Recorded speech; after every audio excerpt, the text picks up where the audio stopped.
I would keep quiet the moment the Prime Minister opened his mouth and the Nationalist Party says that Manipur is part of India and we care for the people of that state.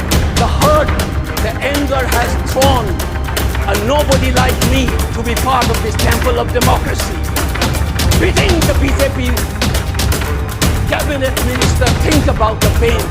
If you hear an anxiety, anguish and pain in my voice, please go back and see those 60,000 people languishing in the relief camp.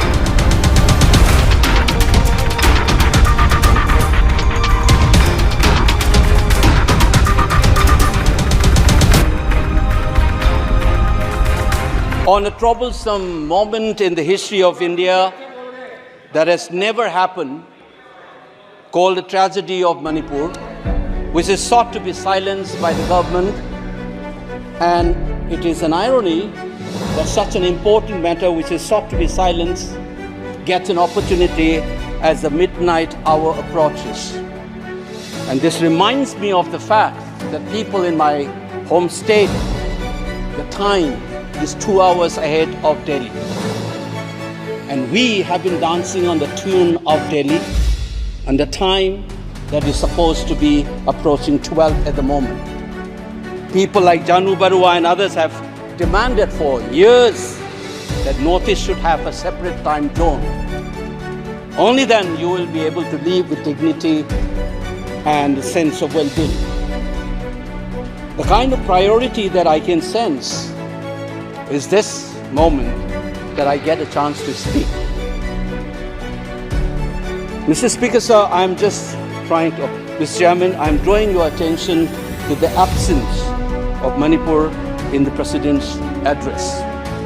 This is not a simple absence. It is a reminder of a Rashtra Chetna which excludes people.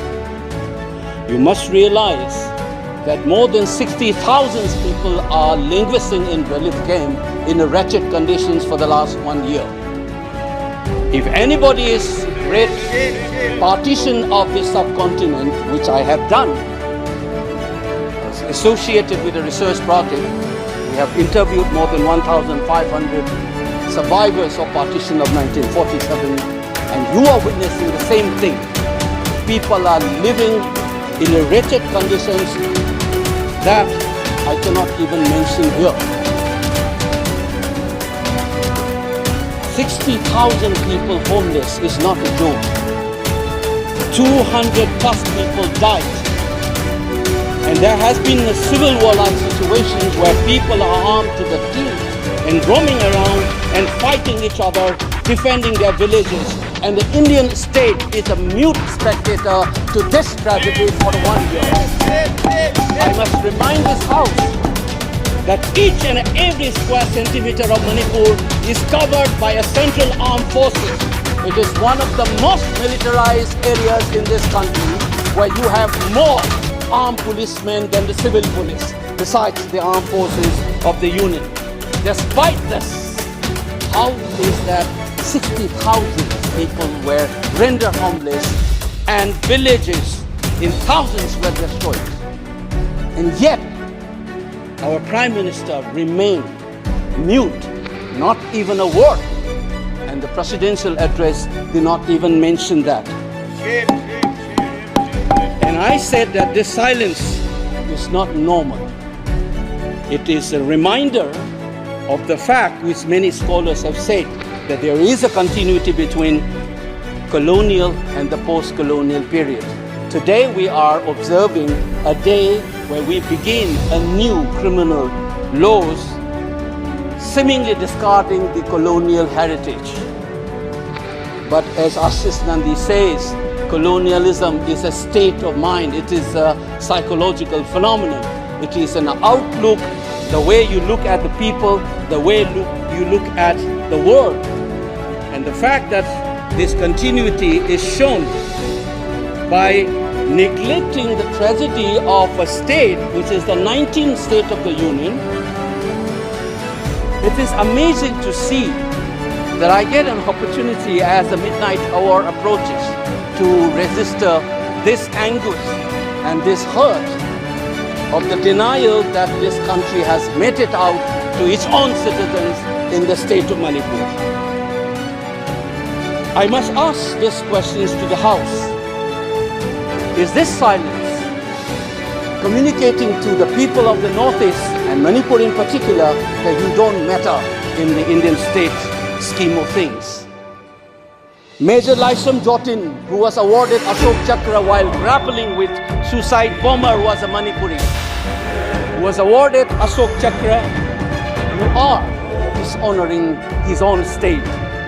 Major Nangom Joy Datta, who was awarded V Chakra while fighting for this country and doing his duty as a part of the peacekeeping force in Sri Lanka in 1987. You are dishonoring this man. You are dishonoring the likes of the youth who hold the tricolor in international platforms.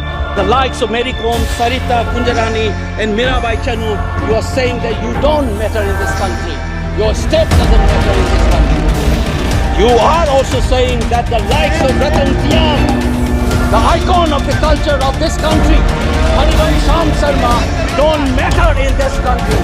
If you have an iota of concern for this state, there would not have been a silence. There would not have been a silence in this house, nor in the presidential address. This must be registered. If you wanted to doubt the nationality and the nationalism of the people of that state, you must realize that these people have fought for the country. These people have brought plural to this country. Please remember that. And that is what the silence means. 1 second. क्या बात कर रहे हो? And I am telling you this. Mary Kom को हमने member of parliament बनाया, Bharatiya Janata party ने member of parliament बनाया। हमने कैसे नहीं चलती मणिपुर को? मणिपुर को स्पोर्ट्स यूनिवर्सिटी दिया। और आपसा जो है, मैं एक ऐसा आदमी हूँ कि मेरे मामा को मणिपुर में गोली लगी, वो सीआरपीएफ के डीआईजी थे, इनको शहीद नहीं पता है। और 1956 में पहला आपसा मणिपुर में लगा और 1956 से आज तक कांग्रेस के कारण मणिपुर की यह स्थिति है।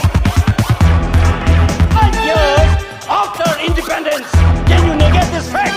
We are talking about the inclusion of the Northeast history after 75 years. That's a classic exclusion. India was an anthropological subject, not a historical subject in the eyes of the colonial forces. And today, the Northeast remains outside of the history of the Indian history textbook. That is why you treat them as the other. And that's the silence. And the silence on the Manipur tragedy is not unique. It is a reflection of the general continuity of the colonial in the post-colonial. It is sad to see a nationalist party like the BJP will feel comfortable with the silence on the tragedy of Manipur. Keep your hands on your heart and think about the 60,000 people who are linguistic in relief camps. And those mothers, those widows, think of them. And then you talk about nationalism. Only then we will understand what this tragedy means. Mr. Chairman, the hurt, the anger has drawn a nobody like me to be part of this temple of democracy. Within the BJP cabinet minister, think about the pain. If you hear an anxiety, anguish and pain in my voice, please go back and see those 60,000 people linguisting in the relief camp. Don't talk about partition remembrance till you bring that. I would keep quiet the moment the Prime Minister opened his mouth and a nationalist party says that Manipur is part of India and we care for the people of that state. Only then I will accept what is nationalism in our face.